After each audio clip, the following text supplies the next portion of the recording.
Bonjour et bienvenue sur Chef. Je suis Sophie Plumer, votre hôte.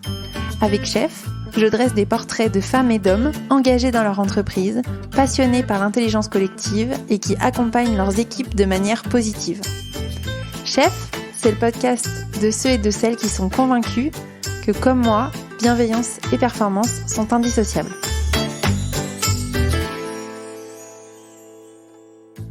Bonjour à tous et bienvenue dans ce nouvel épisode de Chef. Tous les épisodes sont uniques et importants pour moi, car je grandis en tant que manager au fil de mes rencontres, et j'espère aussi que c'est votre cas. Mais je pense que cet épisode-là est un des épisodes les plus intimes que j'ai eu l'occasion d'enregistrer, car j'ai le plaisir de vous présenter la personne qui m'a accompagnée à un tournant de ma carrière, Nathalie Rioufret.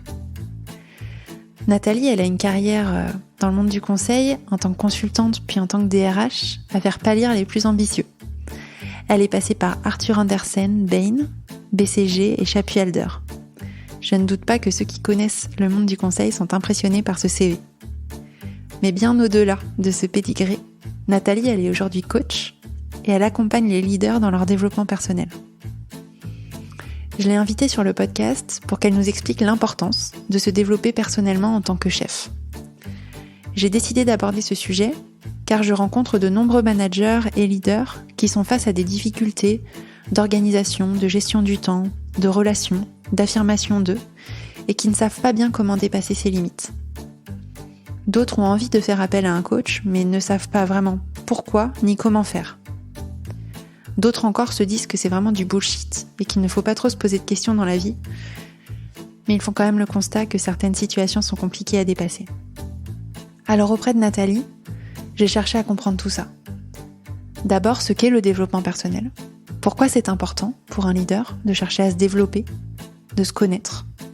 Ensuite, j'ai voulu lever le voile sur ce qu'est le coaching.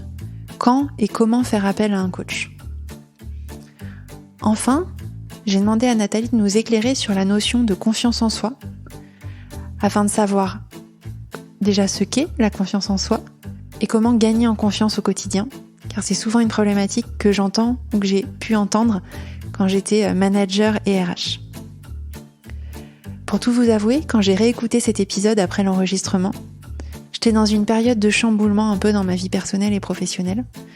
Et même si j'ai pu bénéficier de l'accompagnement de Nathalie il y a quelques années, tous ces conseils et ces explications m'ont vraiment aidé aujourd'hui à retrouver de la sérénité. Alors que vous soyez aguerri au développement personnel ou que vous n'ayez jamais fait appel à un coach, je vous conseille d'écouter cet épisode et même d'y revenir à chaque fois que vous êtes dans une période de doute ou de challenge très important. Si l'épisode vous plaît, et plus globalement si ma démarche avec Chef vous parle, je vous demanderai de prendre 2 minutes de votre temps pour vous abonner à Chef sur la plateforme d'écoute que vous utilisez, pour noter et commenter le podcast sur Apple Podcasts, et enfin de le partager autour de vous. Ça m'aide vraiment beaucoup à faire connaître mon travail. Je vous retrouve en fin d'épisode pour le débrief, et je vous souhaite une bonne écoute de ma conversation avec Nathalie Rioufret. Bonjour Nathalie, bienvenue sur Chef. Bonjour Sophie, merci beaucoup de m'inviter. Nathalie, tu es aujourd'hui coach de dirigeants après une belle carrière dans le conseil et les RH. Alors, ma première question est, pourquoi tu es devenue coach ? Alors c'est un mélange à la fois d'un parcours assez naturel et puis de circonstances qui font qu'à un moment donné le déclic s'est fait. Naturel parce que j'ai toujours été dans le milieu du développement des équipes, des entreprises par le conseil, et puis ensuite développement par mon métier de DRH dans des cabinets, où parfois on fait du coaching sans le savoir, un peu comme Monsieur Jourdain. Et donc le métier de coach est assez naturel pour ça. Bon, à un moment donné, j'ai eu envie de me former au coaching en me disant que dans mon métier, ça serait utile, ça serait intéressant, parce que la façon de vraiment d'approcher les personnes, les inciter à être de plus en plus proches et à l'aise dans leur métier pour aller plus loin, faisait que je me suis dit le coaching est intéressant. Et puis en faisant cette formation, là le déclic s'est passé. Je pense que c'était à la fois le bon moment dans ma carrière. Et je me suis dit, mais il y a un tel alignement, c'est tellement bien, c'est tellement ce que j'ai envie de faire que j'ai pris la décision de sauter le pas, qui n'était pas facile, mais que tous les matins, je m'en félicite. J'ai pour habitude de poser une question un peu rituelle sur chef, donc je vais te la poser. C'est quel chef es-tu? Donc aujourd'hui, tu n'es plus chef, mais peut-être quel chef étais-tu et quel coach es-tu? Alors, c'est une question difficile pour répondre soi-même, en fait, sur quel chef j'étais. Je pense que j'étais probablement une chef exigeante, présente, très très proche du terrain et des équipes. Ce que je peux dire, c'est quelle était mon intention en tant que chef. Mon intention, c'était vraiment d'essayer de créer des relations de confiance fortes dans une équipe pour que ensemble il y ait l'alchimie qui se crée pour vraiment permettre de faire des choses ambitieuses collectivement. Ça, c'était mon intention. Après, je voudrais parler à ceux qui ont travaillé avec moi. Et quel coach es-tu aujourd'hui? Alors, quel coach je suis? Je dirais que j'écoute. Ce que j'ai envie d'être et de faire, c'est d'écouter sans jugement, de questionner pour écouter sans jugement, et puis de challenger. J'essaye avec bienveillance, douceur, parfois avec humour, de ce qu'on me dit. Mais c'est ça, c'est l'écoute et le challenge. En fait, pour moi, si je résumais en quelques mots, c'est l'écoute au service de l'audace, l'écoute du coach et pour que en fait chacun s'écoute soi-même. Pour oser et oser exprimer ses émotions, oser prendre un nouveau poste, oser sortir de ses zones de confort, oser parler en public, oser changer de comportement, oser gérer une équipe difficile, c'est oser plein de choses, éventuellement réaliser ses rêves. Donc c'est ça qui est au cœur de mon envie. Après, sur quel coach je suis, je pourrais vous parler d'outils sur lesquels je m'appuie, etc. Mais la base, c'est vraiment le questionnement et l'écoute dans mon activité. Est-ce que ton activité précédente, et notamment ton rôle de manager et de DRH, influe ou t'aide à pratiquer ton métier de coach aujourd'hui? Oui, bien sûr, parce que dans les questions que me posent les personnes que j'accompagne, très souvent, il y a écho avec ce que j'ai ressenti, ce que j'ai vécu, ou ce que des personnes que j'ai accompagnées dans mes équipes ou que j'ai accompagnées dans mon métier de RH ont vécu.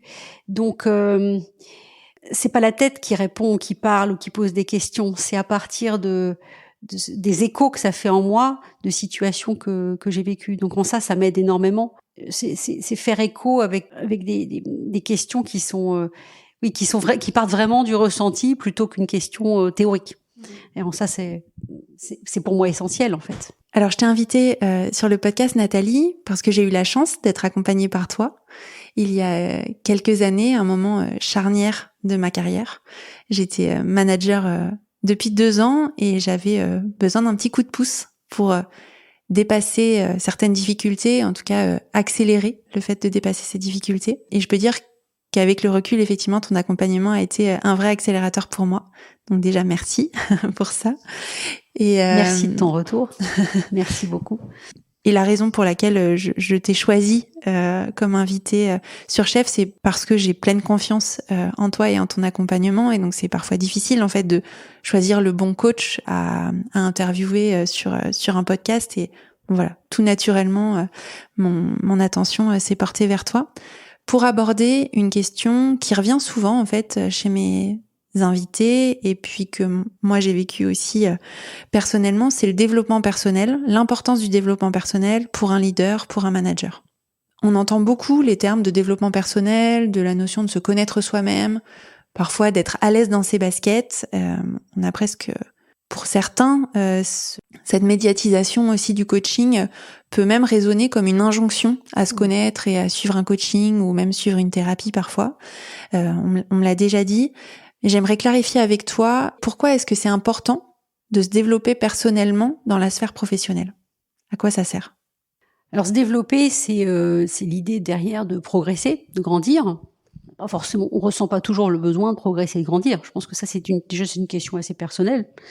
Mais c'est ça l'idée derrière. Alors quand on dit personnellement, pour moi, ce que ça veut dire, c'est prendre en compte effectivement toute la personne. Le parallèle que j'ai envie de prendre, c'est le parallèle du sportif. Le sportif alors il y a plein de sportifs qui sont des sportifs du dimanche et qui font comme ils le sentent, avec la force et les capacités physiques qu'ils ont, et c'est très bien. Quand on parle du sportif de haut niveau, on parle de quelqu'un qui va aller chercher à aller plus loin, donc vraiment atteindre le maximum de son potentiel. Donc c'est le même parallèle qu'on peut faire.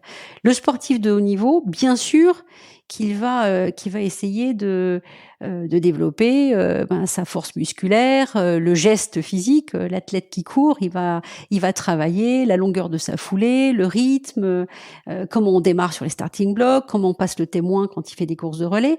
Et ça, c'est le geste technique. Mais s'il veut réussir, il va travailler non seulement le corps plus loin que le geste technique. Il va travailler son sommeil, son alimentation, combien d'heures, à quel moment de la journée il travaille. Ça, c'est sur le corps qui est son outil de base. Mais il va également travailler sur le mental. Comment se concentrer, comment se préparer avant une course, comment visualiser cette course. Il va travailler également ses émotions, comment canaliser ses émotions, comment utiliser éventuellement la colère, l'énergie qui vient de ça, l'envie de compétition, l'envie de gagner. Et c'est en mobilisant à la fois des éléments qui vont être de son corps, de son mental, du côté rationnel et de ses émotions qu'il va vraiment réussir à atteindre son potentiel. Ben c'est pareil dans d'autres activités. Pour le manager qui a envie de travailler au maximum de son potentiel, ou qui en tout cas va se sentir peut-être débordé, en difficulté, beaucoup de choses à gérer, certaines qui lui sont faciles, d'autres qui lui sont compliquées.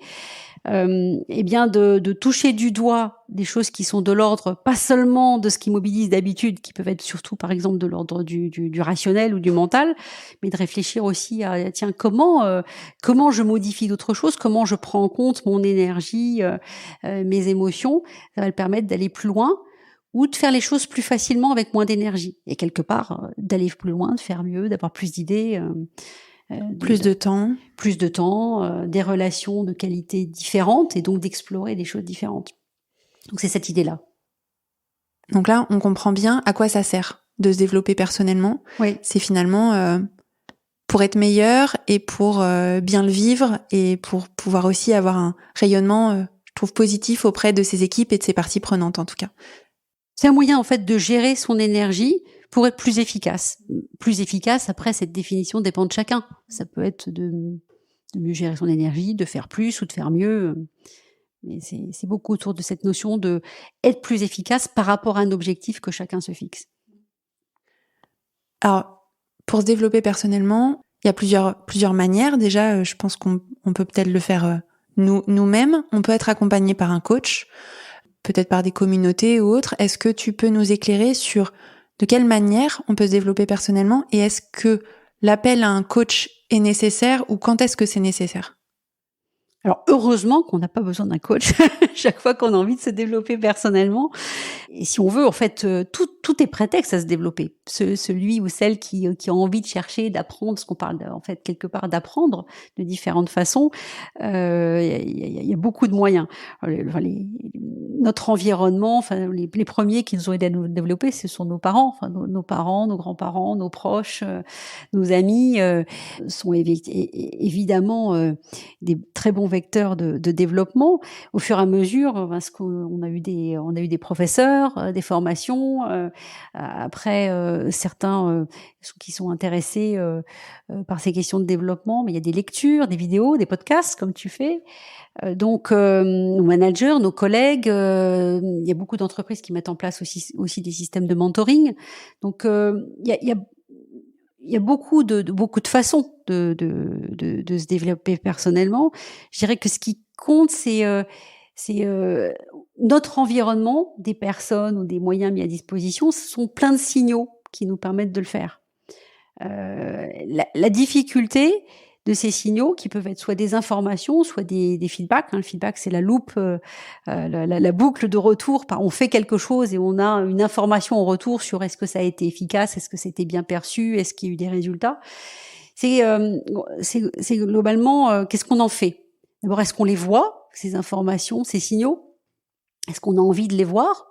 Et c'est pas forcément nécessaire de les voir tout le temps parce que on peut pas être en permanence en train de se remettre en question sur tout, sinon on n'avance pas, c'est compliqué. Donc est-ce qu'on les voit, est-ce qu'on a envie de les voir? Et deuxième question, c'est que par rapport à tous ces signaux, comment on discerne ceux qui sont pertinents pour nous maintenant?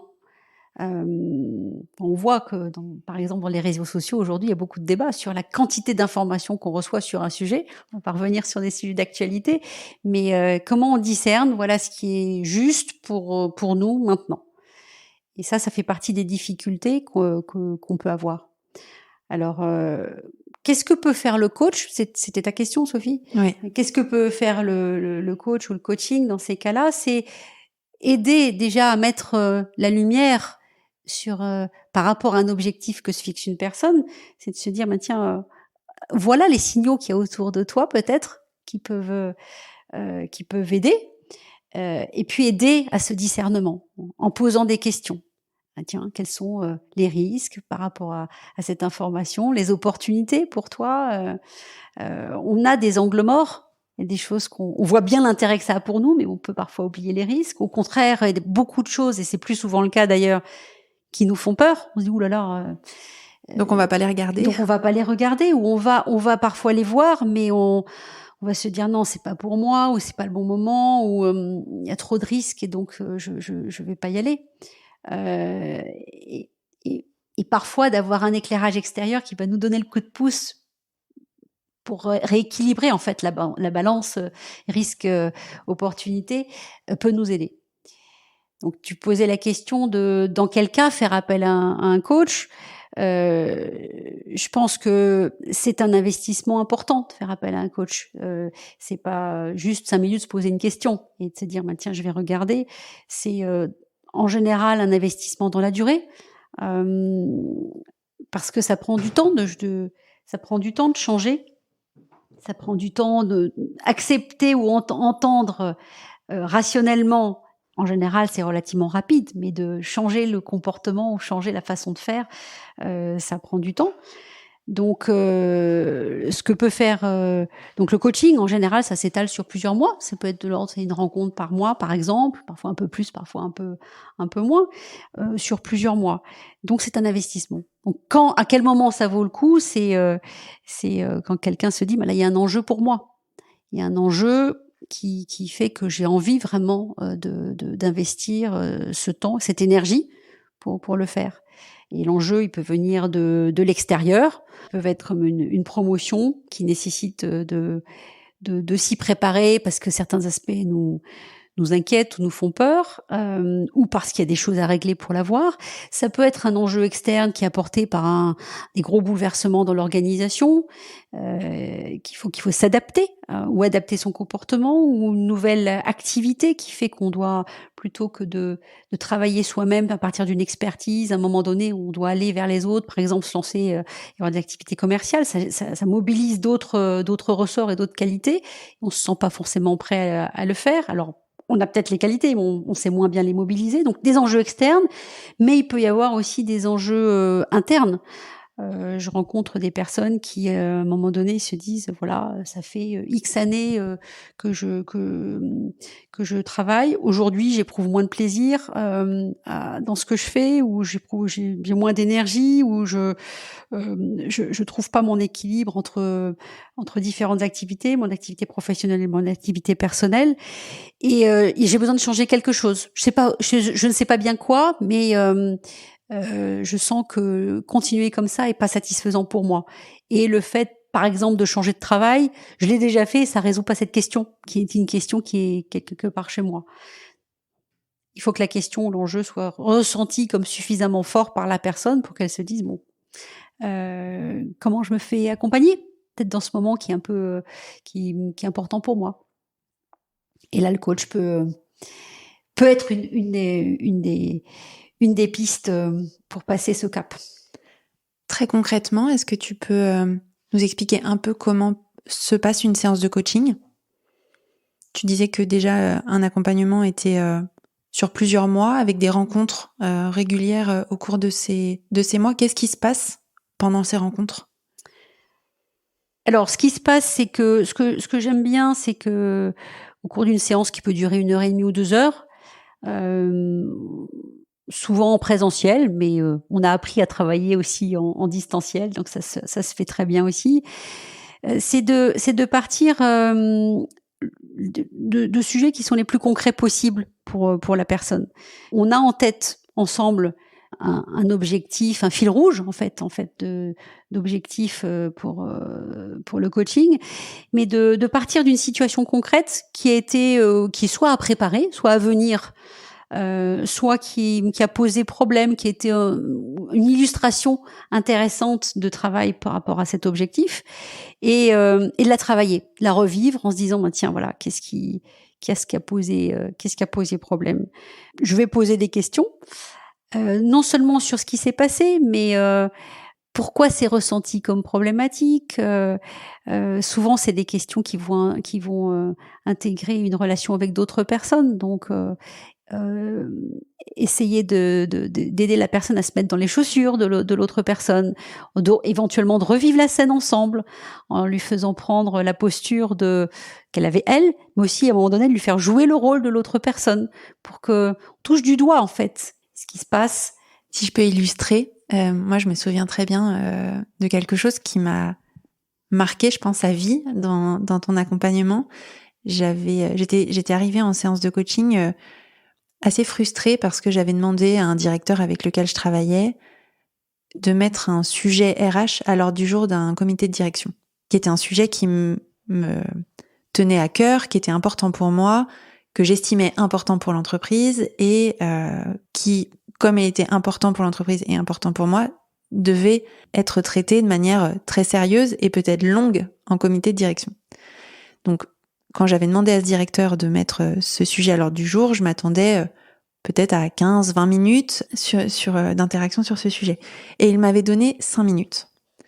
Et en fait, donc moi, je me disais vraiment, il s'en fout en fait de mon sujet. Tu m'avais fait justement être dans ces chaussures en me disant, mais Sophie, c'est un directeur, il a un comité de direction de 1h30 à 2 heures. Il a tant de sujets à traiter avec les autres directeurs ou les autres membres du comité de direction. La conclusion était celle-ci, c'était finalement, il m'a quand même donné 5 minutes. Et il m'a déjà donné 5 minutes alors qu'il aurait pu me dire que c'était pas un sujet à mettre à l'ordre du jour ou de le traiter différemment ou voilà, ou en 1 minute ou autre. Et donc finalement, c'était pas une histoire de temps, mais c'était aussi une histoire de qualité de mon intervention. Donc tu m'avais aidé à prendre conscience de ça. Et puis de toute façon, tu as 5 minutes, donc qu'est-ce que tu peux faire avec 5 minutes pour que le sujet il soit traité le plus efficacement possible et que mon intervention, plutôt que d'être basée sur de la frustration et de la colère, soit plutôt basée sur l'envie, faire en sorte que ça soit une opportunité pour moi de mobiliser le comité de direction sur des sujets qui étaient importants pour moi et pour l'entreprise. Et ça avait tout changé en fait. C'est un mécanisme que je rejoue quand je ressens ce sentiment de frustration vis-à-vis de quelqu'un. Je me dis ok, voyons le côté positif de la situation. Ce que je peux en faire. Plutôt que de me focaliser sur la frustration que j'ai, voilà, qui est en plus sûrement pas du tout perceptible. Et finalement, je m'étais aussi dit, l'autre n'a pas voulu faire ça pour me causer du tort, en fait. Bien sûr. Il a ses contraintes, il a son monde, Voilà, exactement. Il y a le côté miroir, il y a le côté se mettre dans les chaussures de l'autre ou prendre une perspective un petit peu plus large. Il y a aussi parfois vivre des situations. Je pensais récemment à une personne qui évoquait les difficultés de ne pas tout maîtriser, de ne pas savoir en fait avec son équipe les questions qu'on va lui poser ou les problèmes qui vont être soulevés dans une réunion et donc d'avancer sans connaître, sans savoir. Et on a eu l'occasion de faire un petit exercice ensemble dans la pièce où on était. J'ai proposé à la personne de marcher. Alors, c'était une pièce très simple avec 2 tables, quelques chaises, mais sans danger. Et je lui ai proposé de marcher dans la pièce les yeux bandés, alors même que la personne savait qu'il n'y avait aucun danger. Elle pouvait marcher à la vitesse qu'elle souhaitait. Et donc cette personne je lui ai proposé de marcher pendant à peu près 5 minutes dans cette pièce-là. Elle s'est rendue compte toute seule, cette personne, que elle éprouvait le besoin de se protéger avec un bras son visage, l'autre bras son torse, marcher très très très très lentement, de peur de se cogner. Et donc, sans que j'ai eu besoin de dire quoi que ce soit, s'est rendu compte que la peur de l'inconnu, de se faire mal, dans une pièce qu'elle savait comme peu risquée, était très très importante. Alors même qu'il n'y avait pas de risque majeur. Et donc plusieurs fois, cette personne m'a dit après qu'elle avait réalisé qu'en fait, souvent, elle avait peur, alors même qu'il n'y avait pas vraiment de risque. On peut avancer même quand on ne connaît pas, même quand on ne voit pas tout ce qu'il y a devant nous. Pour cette personne, cet épisode dans son coaching a été important, de ce qu'elle m'a dit. Beaucoup de coachs se spécialisent parfois dans l'accompagnement des femmes et notamment des femmes leaders. Quelle est ta vision sur cette tendance d'accompagnement plutôt des femmes ? Est-ce que les femmes ont plus besoin de coaching que les hommes ? Quel est ton avis là-dessus ? Alors sur la tendance de coach de se spécialiser sur les femmes, je le ressens plutôt comme une tendance qui vient de la demande, c'est-à-dire que les coachs peuvent coacher des femmes et des hommes sur des problématiques qui sont très différentes. Et après, les coachs vont là où il y a des besoins. Et s'il y en a qui traitent beaucoup ce type de problématiques, oui, à un moment donné, dans la communication, cet aspect-là ressort. Mais pour moi, c'est plutôt une tendance qui vient de la demande des entreprises ou des personnes. Alors, est-ce que les femmes ont plus besoin de coaching que les hommes ? Moi, je pense pas du tout. Je pense pas du tout. Enfin, et d'ailleurs, je coach autant de femmes que d'hommes ou d'hommes que de femmes. Ce que j'observe simplement, c'est que oui, il y a un sujet autour des femmes dans l'entreprise et notamment des femmes dans les comités de direction au niveau du management. Vu de ma fenêtre, mais c'est parce que je suis beaucoup moins jeune que toi, Sophie. Il y a eu beaucoup de progrès. Je suis parfois un peu désolée qu'on n'en parle pas ou qu'on ne le voit pas, qu'on ne le ressente pas. Mais moi, quand j'ai commencé, je ne travaillais qu'avec des hommes. Donc, vu de ma fenêtre, il y a eu beaucoup de progrès dans la présence des femmes au niveau des managers, des cadres en entreprise.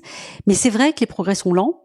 Et c'est vrai qu'au niveau les plus seniors et des comités de direction en particulier, on est effectivement encore loin d'un équilibre. Il se trouve qu'aujourd'hui, dans ce qu'on observe dans les dernières années, c'est que le coaching est un outil de développement professionnel et personnel qui s'est beaucoup développé. Avant, c'est quelque chose qu'on réservait souvent au vraiment top management. Aujourd'hui, je pense que c'est une bonne chose, ça s'est développé.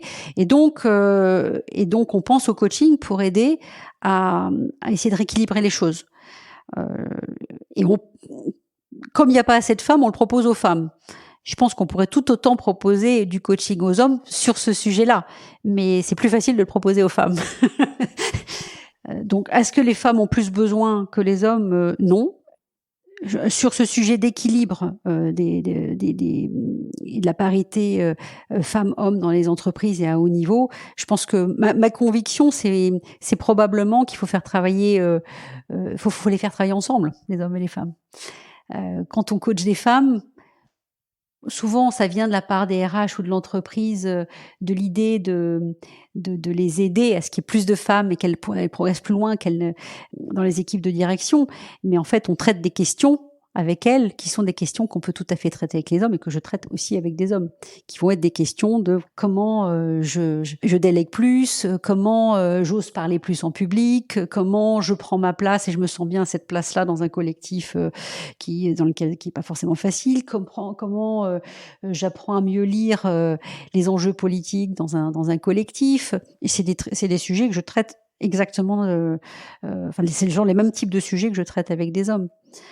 Ce qui fait progresser ensuite la part des femmes dans ces collectifs de direction, c'est que il y ait des occasions de travailler ensemble, hommes et femmes, et en se connaissant, on apprend à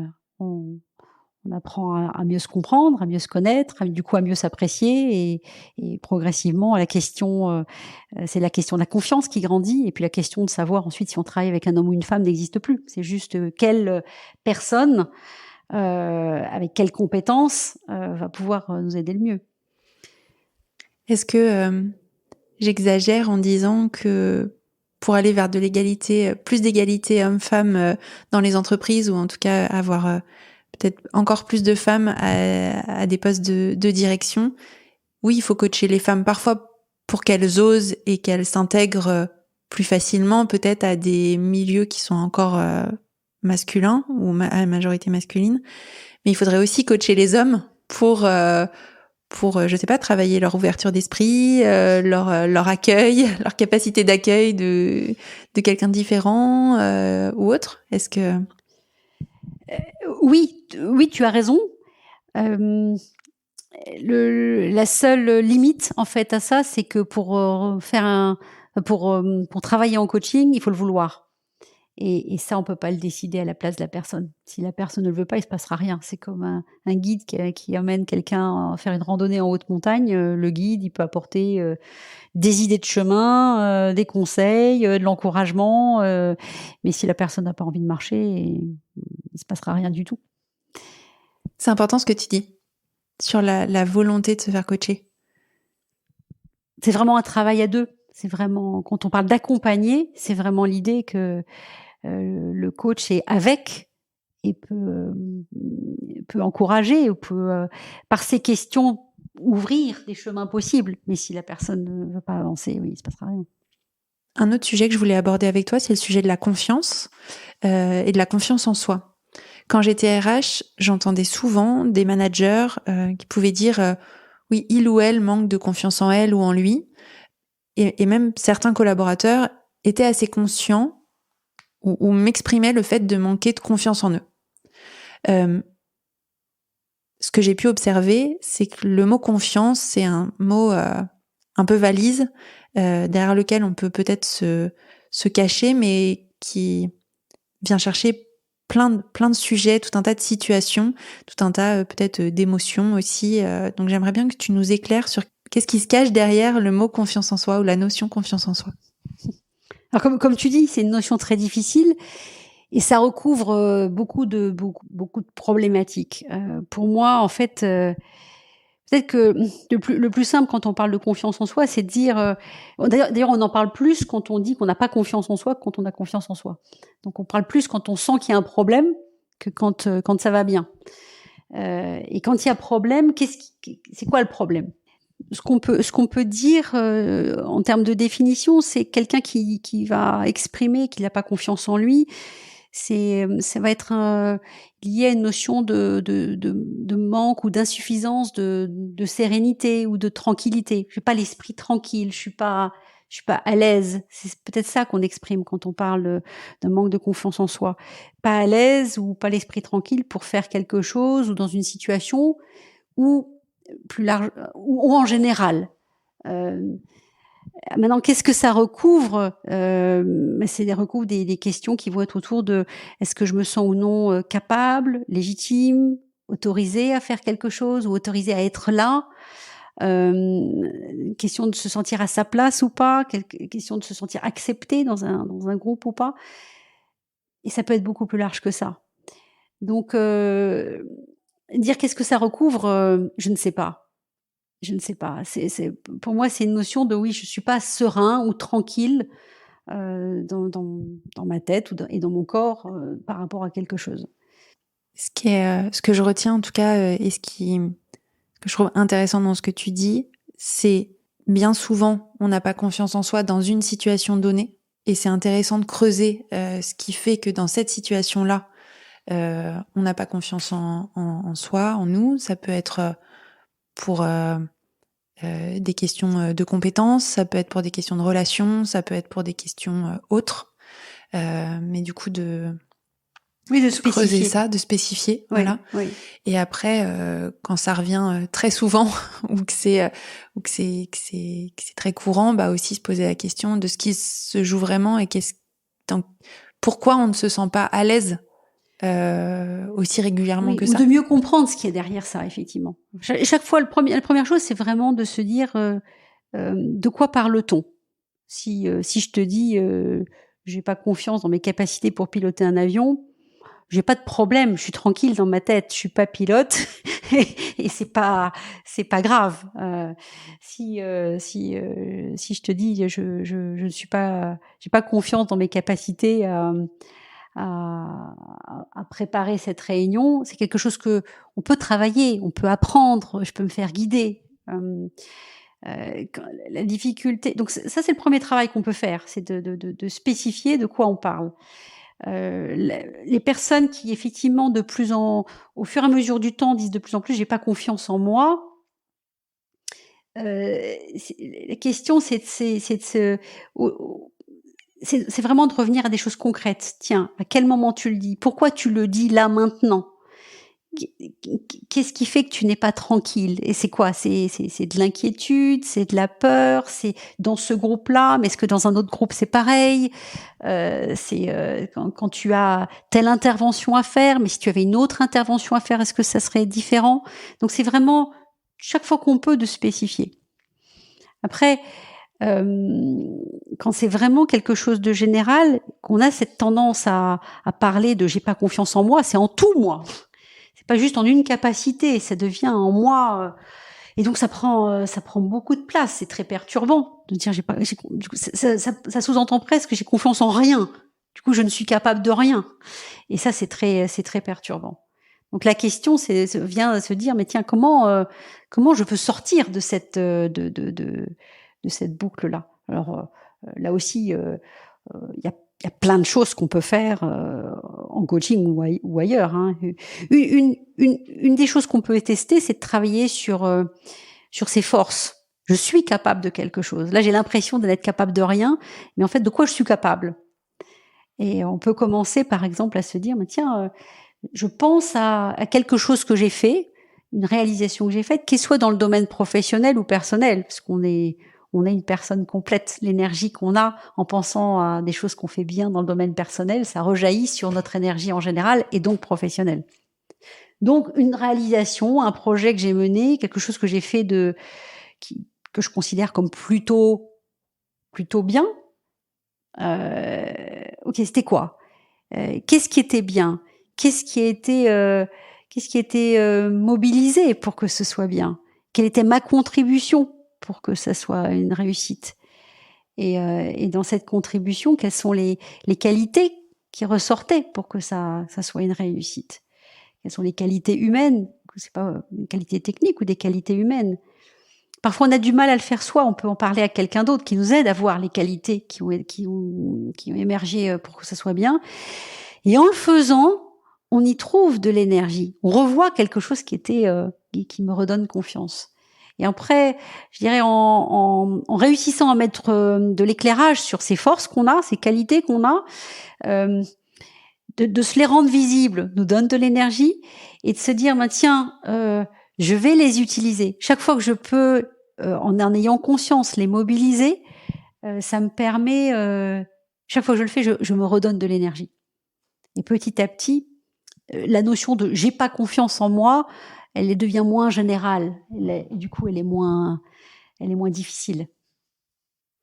Ouais, je me souviens d'un travail aussi qu'on avait fait ensemble autour de l'affirmation de soi en réunion et de la prise de parole. Moi, je pense que j'étais arrivée en me disant, mais je suis pas du tout à l'aise à prendre la parole en réunion, notamment devant un groupe, et notamment devant un groupe de personnes plus expérimentées que moi, en tout cas, qui m'impressionnent. Et tu m'avais fait travailler sur des forces que je pouvais avoir pour prendre la parole, peut-être des moments où ça se passait bien, et qu'est-ce qui se jouait dans les moments où j'avais cette perte de confiance. Et ça avait fait écho à ce que tu dis, c'est-à-dire je m'étais dit, mais je suis capable en fait de prendre la parole, je suis capable. Là où je me sens moins dans ma zone de confort et du coup où j'ai une perte de confiance, c'est dans cette situation-là spécifiquement. Oui. Et donc du coup, je vais travailler spécifiquement ce point-là, mais j'étais quand même partie du postulat que j'en étais capable. Oui. Et ça avait tout changé en fait. Et du coup, chaque mise en situation ensuite, je l'avais considérée comme un exercice pour améliorer mes capacités.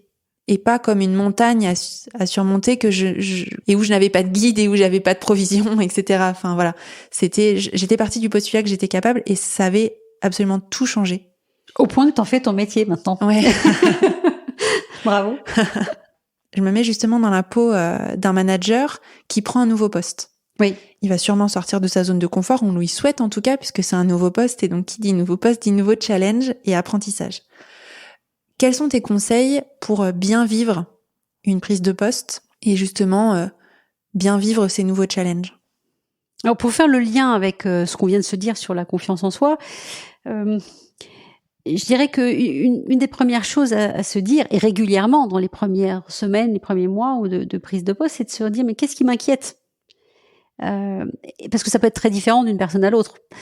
Certains, ça va être de faire connaissance avec de nouvelles personnes, d'autres, ça va être de dire est-ce que je vais être capable dans ces nouvelles activités, d'autres, c'est est-ce que je vais remplir les objectifs que j'ai suffisamment rapidement.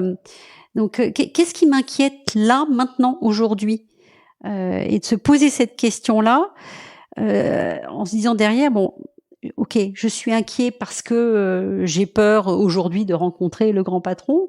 Et qu'est-ce qui me rassurerait où j'ai peur, je vais rentrer. On m'a invité à une réunion du CODIR où je ne suis jamais allée. Je ne sais pas quelle est ça m'inquiète. Qu'est-ce qui me rassurerait? Ce serait de comprendre. Ok. Qui est présent dans cette réunion, ou ça peut être de se dire qu'est-ce qu'on attend de moi? Est-ce que on attend de moi que je m'exprime, que j'apporte quelque chose, ou est-ce que on m'invite simplement pour que je comprenne ce qui se passe dans cette réunion? Et donc une fois que je sais ce qui m'inquiète, une fois que j'identifie ce qui me rassurerait, ensuite de me dire ok, à qui je peux en parler? Est-ce que je connais quelqu'un dans ce forum qui va pouvoir répondre à cette question, ou comment je peux me préparer à ce qu'on va attendre de moi? Donc là aussi, de spécifier, de s'écouter. On reparle d'écoute.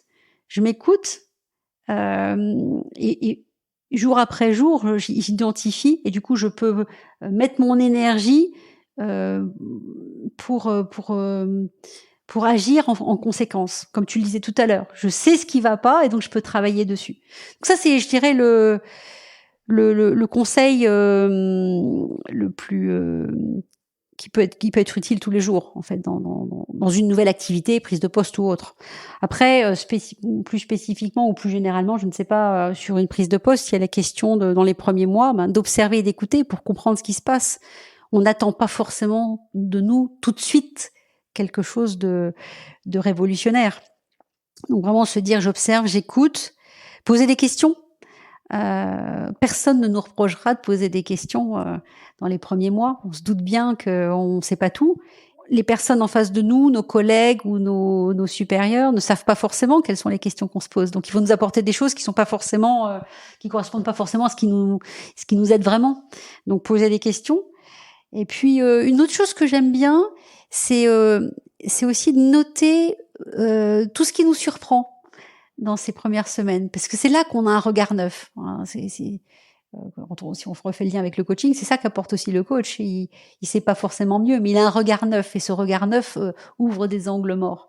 Et là, on a un regard neuf quand on rentre dans une nouvelle position, dans une nouvelle entreprise, et noter sans forcément exprimer tout de suite, parce que parfois on peut tomber un peu à côté de la plaque, mais noter, ça permet, c'est une source extraordinaire d'idées, de créativité pour des choses qui peuvent nous servir plus tard. Mais après, on va oublier. Donc, notez maintenant. Dans tous les cas, ce que je retiens de tes conseils, c'est d'avoir des moments où on prend un pas de recul et où finalement on observe ce qui se passe pour nous et pour notre écosystème. Oui. Mais se dire, prendre conscience que là, je suis dans un état de stress ou de déséquilibre un peu important, et donc essayer de comprendre ce qui me stresse pour identifier la source et essayer de travailler dessus pour diminuer mon état de stress, et de ne pas accepter de rester dans cet état de stress. Exactement. On arrive à la fin de notre échange, Nathalie. Est-ce que tu as peut-être des recommandations de lecture, de ressources diverses et variées qui, toi, t'ont peut-être inspiré ou que tu as conseillé à d'autres et qui ont eu un écho particulièrement intéressant, par exemple, chez tes coachés, à nous conseiller? Alors, en parlant de ressources, je peux pas m'empêcher de dire que les ressources qui ont été clés moi, quand je regarde en arrière, c'est des personnes. C'est probablement 2 ou 3 managers, puisqu'on parle beaucoup de managers chez Chef, qui ont passé du temps avec moi. On a travaillé ensemble et passé du temps de qualité ensemble, qui, en me témoignant leur confiance, m'ont donné confiance en moi et qui m'ont fait rire aussi. Moi, pour moi, le rire était important parce que ça me déstresse.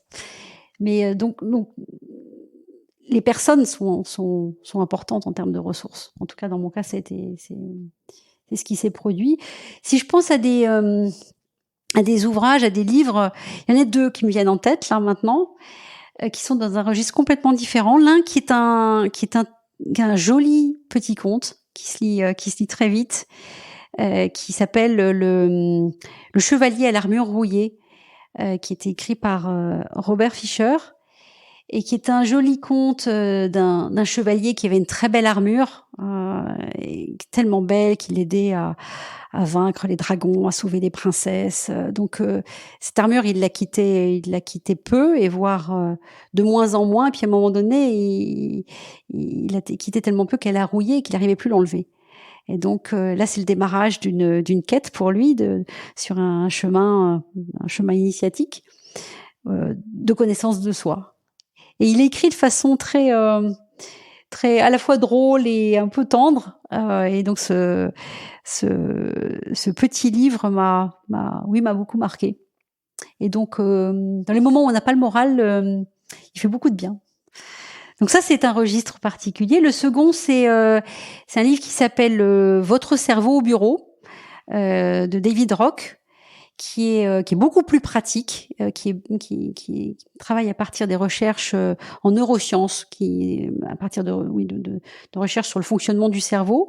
Et en fait, plutôt que d'être un livre aride sur le fonctionnement du cerveau, il se sert en fait de scénettes joué par un couple de personnes qui travaillent. Lui est indépendant, il travaille beaucoup chez lui, et elle est cadre en entreprise. Et c'est la vie de ce couple-là qui vit des situations très très banales dans la vie professionnelle. Et on raconte, le livre raconte des scénettes de comment ça se passe, explique pourquoi ça se passe moyennement bien un certain nombre de fois à partir d'illustrations sur le fonctionnement du cerveau, et ensuite rejoue la scénette si on prenait en compte la façon dont fonctionne notre cerveau. Et je trouvais ça très illustrant, avec plein de détails concrets, pratiques sur notre vie. Ah ouais, ça va être bien éclairant. Très bien. Qu'est-ce qui t'attend pour les prochains mois, les prochaines années, de ton côté en tant que coach? Est-ce que tu as des défis à relever ou des envies particulières? Alors, en termes d'envie particulière, en toute simplicité, moi, ce que j'aimerais beaucoup, c'est de contribuer à réenchanter le monde.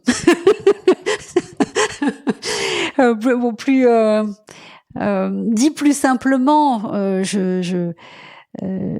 chaque fois que je me dis que mon écoute, nos échanges permettent à quelqu'un de se dire il y a des pistes en fait pour que j'ose faire plus de choses, j'ose aller là où je suis pas encore allée, éventuellement j'ose réaliser mes rêves, que ce soit professionnel et personnel. Je suis vraiment profondément comblée. Et dans un monde que je trouve parfois un peu désenchanté, c'est quelque chose qui m'interpelle beaucoup, qui me donne très envie. Donc ma principale envie, c'est de connaître encore plus de personnes et de toucher donc par ce biais du coaching, de plus en plus de managers et de dirigeants en entreprise, pour qu'on retrouve de l'enchantement en fait en entreprise, plutôt que de sentir que c'est surtout des contraintes, des process et des impossibilités, de retrouver cette notion de liberté et de possible. Sur ces très belles paroles, je te propose de nous arrêter là. En tout cas, c'est aussi une quête que je cherche, que je mène avec Chef. Donc merci beaucoup Nathalie d'y contribuer et de nous apporter ton éclairage. Merci beaucoup Sophie pour ce moment. Alors j'espère que cet épisode vous a plu. Comme d'habitude, je termine avec 3 enseignements. Le premier enseignement, Et déjà qu'en tant que leader, je peux me développer tout le temps, seul, à plusieurs, avec un coach ou sans coach. Et au-delà de la consommation de contenu comme des podcasts ou des articles, une manière de faire est de se sanctuariser du temps régulièrement pour identifier l'état dans lequel on est, se poser la question de pourquoi je suis dans cet état et qu'est-ce qui pourrait m'aider à aller mieux si je suis stressée ou en colère par exemple, ou à l'inverse, ce qui fait que je vais très bien, que je suis très serein pour pouvoir reproduire le plus souvent possible cette situation. Donc finalement, un enseignement, c'est la notion de sanctuarisation d'un moment pour soi, d'inspection de son état, d'inspection des signaux que l'on reçoit. Ensuite, je retiens aussi la technique de se mettre dans les chaussures de l'autre. Ce n'est pas évident au début, croyez-moi, je l'ai expérimenté, surtout quand nous sommes dans une énergie de colère ou de frustration. Et à ce moment-là, c'est vraiment intéressant et important d'aller chercher un avis extérieur.